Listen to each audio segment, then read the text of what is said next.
Sejarah pahlawan Sisingamangaraja. Sisingamangaraja ke-12 lahir di Bakalah 18 Februari 1845, adalah seorang raja di negeri Toba, Sumatera Utara, pejuang yang berperang melawan Belanda.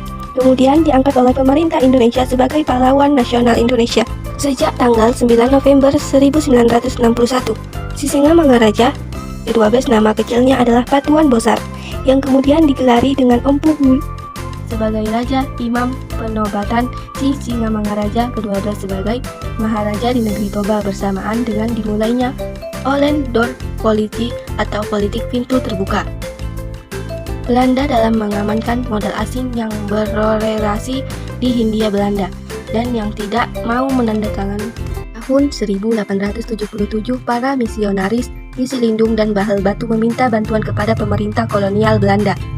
Dari ancaman diusir oleh Sisingamangaraja 12, kemudian pemerintah Belanda dan para penginjil sepakat untuk tidak hanya menyerang markas Sisingamangaraja 12 di Bakalah tetapi sekaligus menaklukkan seluruh Toba pada tahun 1878. Pasukan Belanda sampai di Praja, tempat kediaman penginjil Ingwer Ludwig non-Mensen, kemudian beserta penginjil non-Mensen dan Simonade sebagai penerjemah pasukan Belanda, terus menuju ke Balai Batu untuk menyusun benteng pertahanan. Tanggal 14 Maret 1878 datang Residen Boyle, tambahan pasukan yang dipimpin oleh Kolonel Angel, sebanyak 250 orang tentara dari Sibolga. Pada tanggal 1 Mei 1878, Ankara, pusat pemerintahan Sisingamangaraja, diserang pasukan kolonial pada 3 Mei 1878. Peluru bang karena dapat ditaklukkan, namun Sisingamangaraja 12 beserta pengikutnya dapat menyelamatkan diri dan terpaksa keluar mengungsi.